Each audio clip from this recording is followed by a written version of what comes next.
নমস্কার। আমার আজকের গল্পের নাম কাবুলিওয়ালা। লিখেছেন রবীন্দ্রনাথ ঠাকুর। গল্প পাঠে আমি হৈমন্তী এবং আমার 4 বছরের মেয়ে প্রাহি। এটি আমাদের চ্যানেলের দ্বিতীয় গল্প। প্রথম গল্প শরৎচন্দ্র চট্টোপাধ্যায়ের লালু। সেই গল্পটি আপনারা বেশ অনেকেই শুনেছেন এবং পছন্দ করেছেন। তার জন্য আমাদের পক্ষ থেকে রইল অনেকটা ধন্যবাদ এবং কৃতজ্ঞতা। আগামী দিনেও আপনাদের প্রত্যেককে পাশে চাই। আমার 5 বছর বয়সের ছোট মেয়ে মিনি এক দণ্ড কথা না কহিয়া থাকিতে পারে না। পৃথিবীতে জন্মগ্রহণ করিয়া ভাষা শিক্ষা করিতে সে কেবল 1 বৎসর কাল ব্যয় করিয়াছিল। তাহার পর হইতে যতক্ষণ সে জাগিয়া থাকে এক মুহূর্ত মৌনভাবে নষ্ট করে না। তাহার মা অনেক সময় ধমক দিয়া তাহার মুখ বন্ধ করিয়া দেয়, কিন্তু আমি তাহা পারি না। মিনি চুপ করিয়া থাকিলে এমনই অস্বাভাবিক দেখিতে হয় যে সে আমার বেশিক্ষণ সহ্য হয় না। এই জন্য আমার সঙ্গে তাহার কথোপকথনটা কিছু উৎসাহের সহিত চলে। সকালবেলায় আমার নভেলের ৭৫ পরিচ্ছেদে হাত দিয়াছি, এমন সময় মিনি আসিয়াই আরম্ভ করিয়া দিল। বাবা, রামদয়াল দারোয়ান কাকে কৌয়া বলছিল, সে কিচ্ছু জানে না না? আমি পৃথিবীতে ভাষার বিভিন্নতা সম্বন্ধে তাহাকে জ্ঞানদান করিতে প্রবৃত্ত হইবার পূর্বেই সে দ্বিতীয় প্রসঙ্গে উপনীত হইল। দেখো বাবা, ভোলা বলছিল আকাশে হাতি সুর দিয়ে জল ফেলে, তাই বৃষ্টি হয়। মা গো, ভোলা তো মিচিমিচি বকতে পারে, কে পুলি বকে, দিন রাত বকে। এ সম্বন্ধে আমার মতামতের জন্য কিছুমাত্র অপেক্ষা না করিয়া হঠাৎ জিজ্ঞাসা করিয়া বসিল, বাবা, মা তোমার কে হয়? মনে মনে কহিলাম, শ্যালিকা। মুখে কহিলাম, মিনি, তুই ভোলার সঙ্গে খেলা করগে যা, আমার এখন কাজ আছে।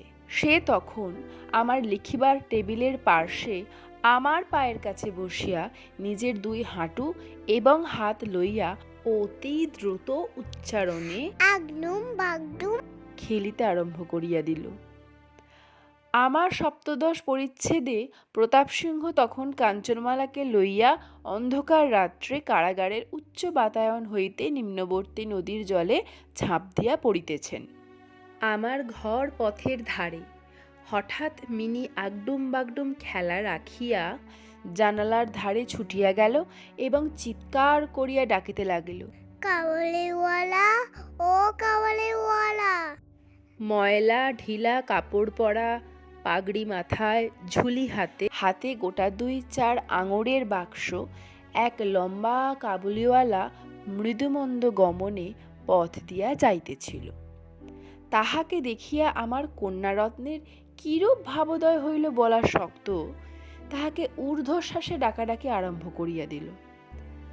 আমি ভাবিলাম এখনই ঝুলি ঘাড়ে একটা আপদ আসিয়া উপস্থিত হইবে, আমার ৭৫ পরিচ্ছেদ আর শেষ হইবে না। কিন্তু মিনির চিৎকারে যেমনি কাবুলিওয়ালা হাসিয়া মুখ ফিরাইল এবং আমাদের বাড়ির দিকে আসিতে লাগিল, অমনি সে ঊর্ধ্বশ্বাসে অন্তঃপুরে দৌড় দিল। তাহার আর চিহ্ন দেখিতে পাওয়া গেল না।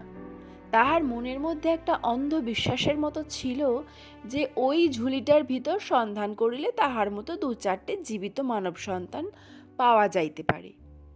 এদিকে কাবুলিওয়ালা আসিয়া সহাস্যে আমাকে সেলাম করিয়া দাঁড়াইল। আমি ভাবিলাম, যদিচ প্রতাপ সিংহ এবং কাঞ্চনমালার অবস্থা অত্যন্ত সংকটাপন্ন, তথাপি লোকটাকে ঘরে ডাকিয়া আনিয়া তাহার কাছ হইতে কিছু না কেনাটা ভালো হয় না। কিছু কেনা গেল। তাহার পর 5টা কথা আসিয়া পড়িল।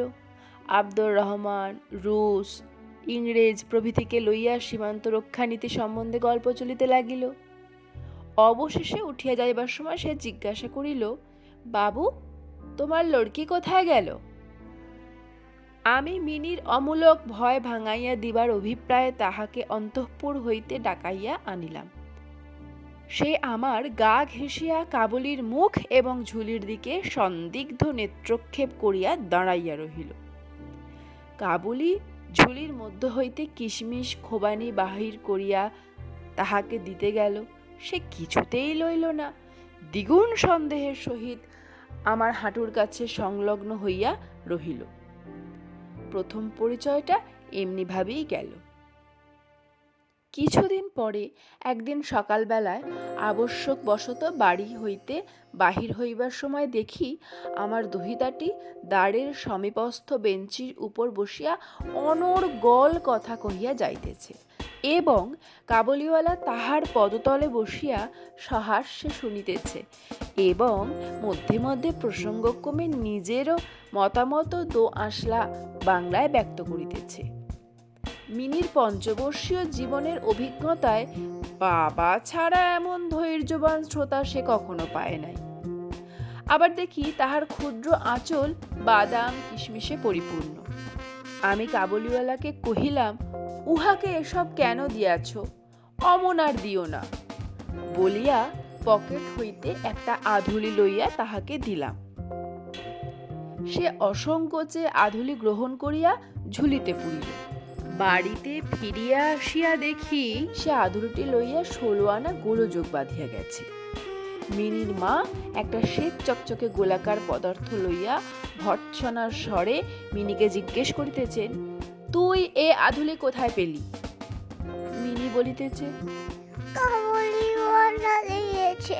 তাহার মা বলিতেছেন, কাবুলিওয়ালার কাছ থেকে আধুলি তুই নিতে গেলি কেন? মিনি ক্রন্দনের উপক্রম করিয়া কহিল, আমি চাইনি, সে আপনি দিলে। আমি আসিয়া মিনিকে তাহার আসন্ন বিপদ হইতে উদ্ধার করিয়া বাহিরে লইয়া গেলাম। সংবাদ পাইলাম কাবুলিওয়ালার সহিত মিনির এই যে দ্বিতীয় সাক্ষাৎ তাহা নহে, ইতিমধ্যে সে প্রায় প্রত্যহ আসিয়া পেস্তা বাদাম ঘুষ দিয়া মিনির ক্ষুব্ধ লুব্ধ হৃদয়টুকু অনেকটা অধিকার করিয়া লইয়াছে। দেখিলাম এই দুটি বন্ধুর মধ্যে গুটিকতক বাঁধা কথা এবং ঠাট্টা প্রচলিত আছে। যথা, রহমতকে দেখিবা মাত্র আমার কন্যা হাসিতে হাসিতে জিজ্ঞাসা করিত, কাবুলিওয়ালা, ও কাবুলিওয়ালা, তোমার রোজ ঝুলির ভেতর কি? রহমত একটা অনাবশ্যক চন্দ্রবিন্দু যোগ করিয়া হাসিতে হাসিতে উত্তর করিত, হাতি। অর্থাৎ তার ঝুলির ভেতরে যে একটা হস্তি আছে, এইটাই তাহার পরিহাসের সূক্ষ্ম মর্ম। খুব যে বেশি সূক্ষ্ম তাহা বলা যায় না, তথাপি এই পরিহাসে উভয়েই বেশ একটা কৌতুক অনুভব করিত এবং শরৎকালের প্রভাতে একটি বয়স্ক এবং একটি অপ্রাপ্তবয়স্ক শিশুর সরল হাস্য দেখিয়া আমারও বেশ ভালো লাগিত। উহাদের মধ্যে আরও একটা কথা প্রচলিত ছিল। রহমত মিনিকে বলিত, খোঁকি, তুমি শ্বশুর বাড়ি কখনো যাবে না। বাঙালির ঘরের মেয়ে আজন্মকাল শ্বশুরবাড়ি শব্দটার সহিত পরিচিত, কিন্তু আমরা কিছু একেলে ধরনের লোক হওয়াতে শিশু মেয়েকে শ্বশুরবাড়ির সম্বন্ধে সজ্ঞান করিয়া তোলা হয় নাই। এই জন্য রহমতের অনুরোধটা সে পরিষ্কার বুঝিতে পারিত না, অথচ কথাটার একটা কোনো জবাব না দিয়া চুপ করিয়া থাকা নিতান্ত তাহার স্বভাব বিরুদ্ধ। সে উল্টিয়া জিজ্ঞাসা করিত, তুমি শ্বশুর বাড়ি যাবে?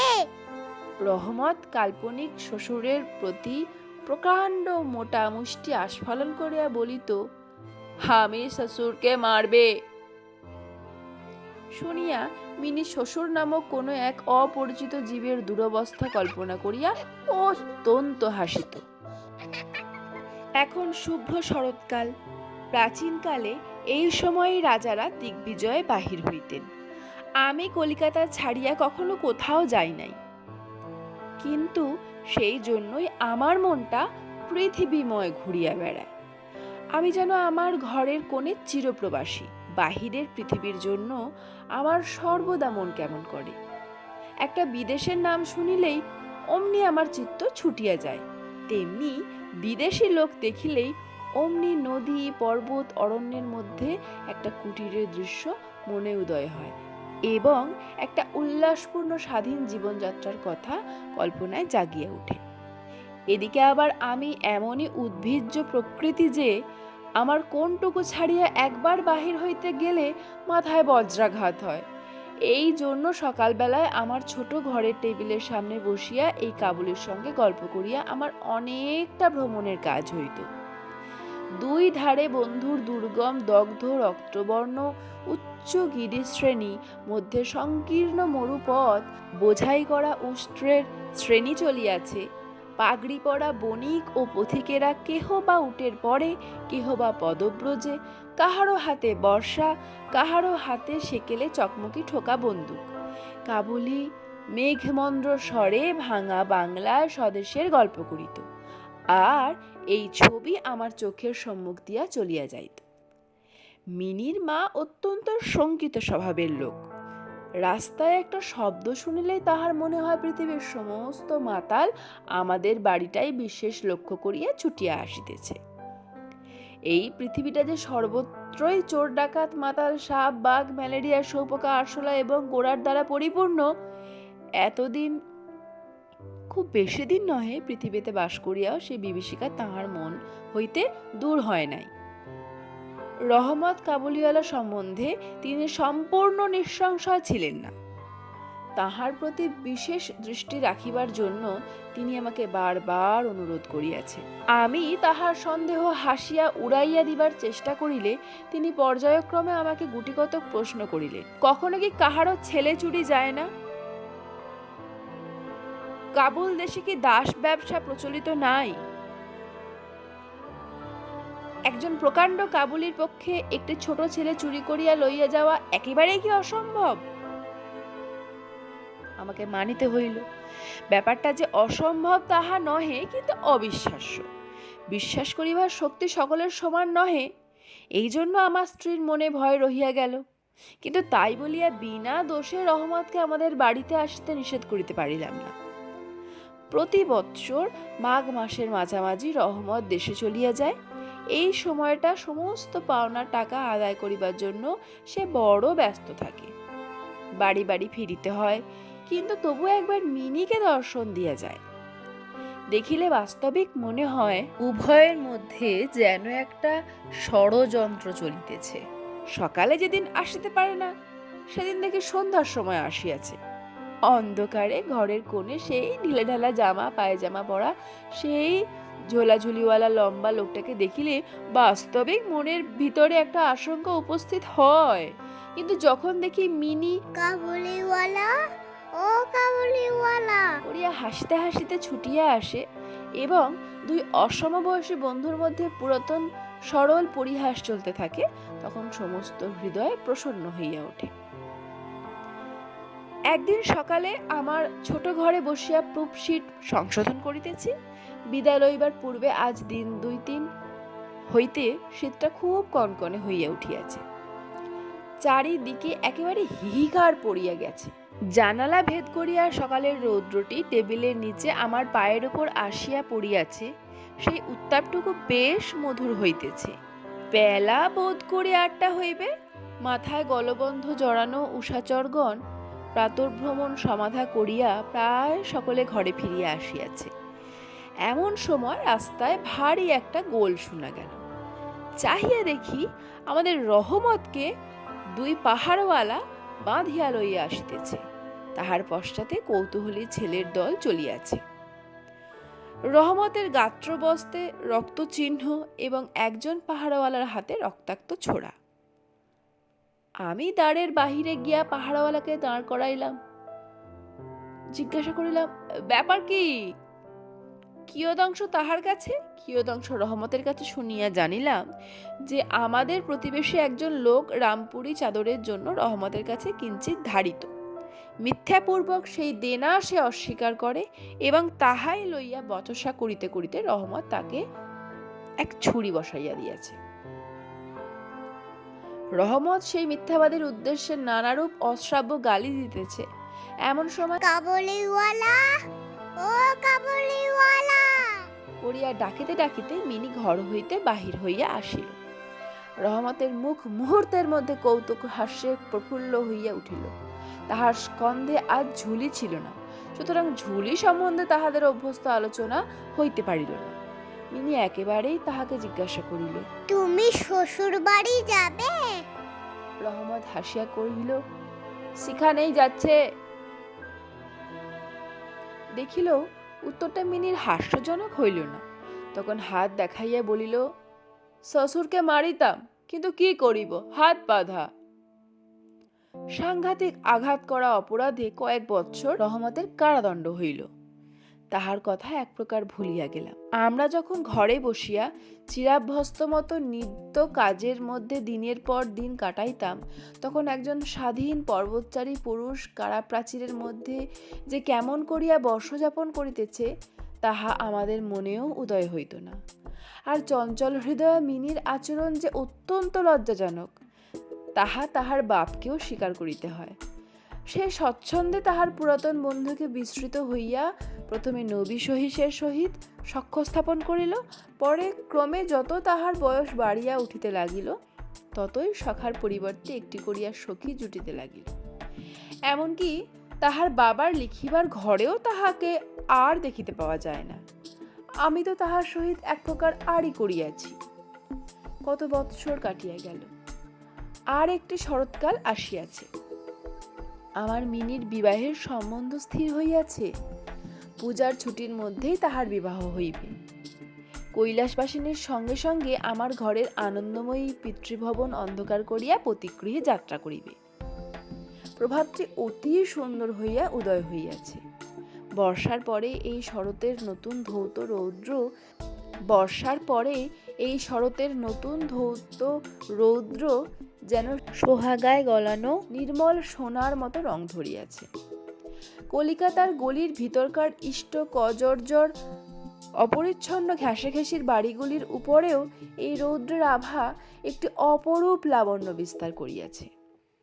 আমার ঘরে আজ রাত্রে শেষ হইতে না হইতে সানাই বাজিতেছে। সে বাঁশি যেন আমার বুকের পঞ্জরের হাড়ের মধ্য হইতে কাঁদিয়া কাঁদিয়া বাজিয়া উঠিতেছে। করুণ ভৈরবী রাগিণীতে আমার আসন্ন বিচ্ছেদ ব্যথাকে শরতের রৌদ্রের সহিত সমস্ত বিশ্বজগৎময় ব্যাপ্ত করিয়া দিতেছে। আজ আমার মিনির বিবাহ। সকাল হইতে ভারী গোলমাল, লোকজনের আনাগোনা, উঠানে বাঁশ বাঁধিয়া পাল খাটানো হইয়াছে। বাড়ির ঘরে ঘরে এবং বারান্দায় ঝাড় টাঙাইবার ঠোংঠাং শব্দ উঠিতেছে। হাঁক ডাকের সীমা নেই। আমি আমার লিখিবার ঘরে বসিয়া হিসেব দেখিতেছি। এমন সময় রহমত আসিয়া সালাম করিয়া দাঁড়াইল। আমি প্রথমে তাহাকে চিনিতে পারিলাম না। তাহার সে ঝুলি নাই, তাহার সে লম্বা চুল নাই, তাহার শরীরে পূর্বের মতো সে তেজ নাই। অবশেষে তাহার হাসি দেখিয়া তাহাকে চিনিলাম। কহিলাম, কি রে রহমত, কবে আসিলি? সে কহিল, কাল সন্ধ্যাবেলা জেল হইতে খালাস পাইয়াছি। কথাটা শুনিয়া কানে কেমন খট করিয়া উঠিল। কোনো খুনিকে কখনো প্রত্যক্ষ দেখি নাই, ইহাকে দেখিয়া সমস্ত অন্তঃকরণ যেন সংকুচিত হইয়া গেল। আমার ইচ্ছা করিতে লাগিল, আজিকার এই শুভ দিনে এ লোকটার এখান হইতে গেলেই ভালো হয়। আমি তাহাকে কহিলাম, আজ আমাদের বাড়িতে একটা কাজ আছে, আমি কিছু ব্যস্ত আছি, তুমি আজ যাও। কথাটা শুনিয়াই সে তৎক্ষণাৎ চলিয়া যাইতে উদ্যত হইল। অবশেষে দরজার কাছে গিয়া একটু ইতস্তত করিয়া কহিল, খোঁকিকে একবার দেখিতে পাইব না? তাহার মনে বুঝি বিশ্বাস ছিল মিনি সেইভাবেই আছে। সে যেন মনে করিয়াছিল মিনি আবার সেই পূর্বের মতো কাবুলিওয়ালা, ও কাবুলিওয়ালা করিয়া ছুটিয়া আসিবে। তাহাদের সেই অত্যন্ত কৌতুকাবহ পুরাতন হাস্যলাপের কোনরূপ ব্যত্যয় হইবে না।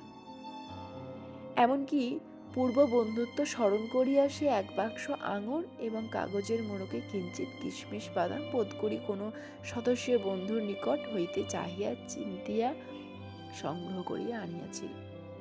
তাহার সে ঝুলিটি আর ছিল না। আমি কহিলাম, আজ বাড়িতে কাজ আছে, আজ আর কারোর সহিত দেখা হইতে পারিবে না। সে যেন কিছু ক্ষুণ্ণ হইল, স্তব্ধভাবে দাঁড়াইয়া একবার স্থির দৃষ্টিতে আমার মুখের দিকে চাহিল। তারপর বাবু সালাম বলিয়া দ্বারের বাহির হইয়া গেল। আমার মনে কেমন একটু ব্যথা বোধ হইল। মনে করিতেছি তাহাকে ফিরিয়া ডাকিব, এমন সময় দেখি সে আপনি ফিরিয়া আসিতেছে। কাছে আসিয়া কহিল, এই আঙুর এবং কিঞ্চিত কিশমিশ বাদাম খকির জন্য আনিয়াছিলাম, তাহাকে দিবেন? আমি সেগুলি লইয়া দাম দিতে উদ্যত হইলে সে হঠাৎ আমার হাত ছাপিয়া ধরিল, কহিল, আপনার বহুত দয়া, আমার চিরকাল স্মরণ থাকিবে, আমাকে পয়সা দিবেন না। বাবু, তোমার যেমন একটি লড়কি আছে, তেমনি দেশে আমারও একটি লড়কি আছে। আমি তাহারই মুখখানি স্মরণ করিয়া তোমার খোকের জন্য কিছু কিছু মেওয়ার হাতে লইয়া আসি। আমি তো সওদা করিতে আসি না। এই বলিয়া সে আপনার সমস্ত ঢিলা জামাটার ভিতর হাত চালাইয়া দিয়া বুকের কাছে কোথা হইতে এক টুকরো ময়লা কাগজ বাহির করিল। বহু সযত্নে ভাঁজ করিয়া দুই হস্তে আমার টেবিলের ওপর মেলিয়া ধরিল। দেখিলাম কাগজের উপর একটি ছোট হাতের ছাপ, ফটোগ্রাফ নহে, তেলের ছবি নহে। হাতে খানিকটা ভূষা মাখাইয়া কাগজের উপরে তাহার চিহ্ন ধরিয়া লইয়াছে। কন্যার এই স্মরণ চিহ্নটুকু বুকের কাছে লইয়া রহমত প্রতি বৎসর কলিকাতার রাস্তায় মেওয়া বেচিতে আসে, যেন সেই সুকোমল ক্ষুদ্র শিশু হস্তটুকুর স্পর্শখানি তাহার বিরাট বিরোহী বক্ষের মধ্যে সুধা সঞ্চয় করিয়া রাখে। দেখিয়া আমার চোখ ছলছল করিয়া আসিল। তখন সে যে একজন কাবুলি মেওয়াওয়ালা আর আমি যে একজন বাঙালি সম্ভ্রান্ত বংশীয়, তাহা ভুলিয়া গেলাম। তখন বুঝিতে পারিলাম সেও যে, আমিও সে, সেও পিতা, আমিও পিতা। তাহার পর্বত গৃহবাসিনী ক্ষুদ্র পার্বতীর সেই হস্তচিহ্ন আমারই মিনিকে স্মরণ করাইয়া দিল।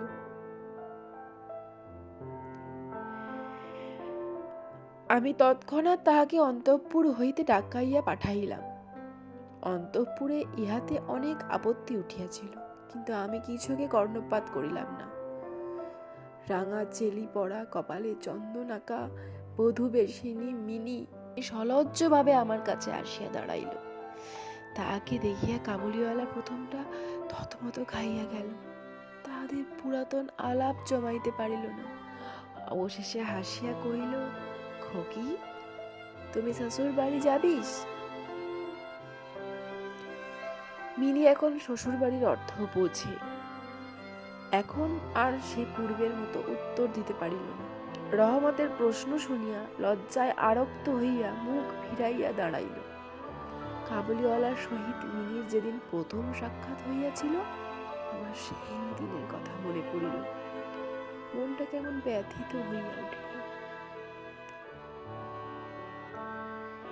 মিনি চলিয়া গেলে একটা গভীর দীর্ঘ নিঃশ্বাস ফেলিয়া রহমত মাটিতে বসিয়া পড়িল। সে হঠাৎ স্পষ্ট বুঝিতে পারিল তাহার মেয়েটিও ইতিমধ্যে এইরূপ বড় হইয়াছে। তাহার সঙ্গেও আবার নতুন আলাপ করিতে হইবে। তাহাকে ঠিক পূর্বের মতো তেমনটি আর পাইবে না। এই 8 বৎসরে তাহার কি হইয়াছে তাই বা কে জানে। সকালবেলায় শরতের স্নিগ্ধ রৌদ্র কিরণের মধ্যে সানাই বাজিতে লাগিল।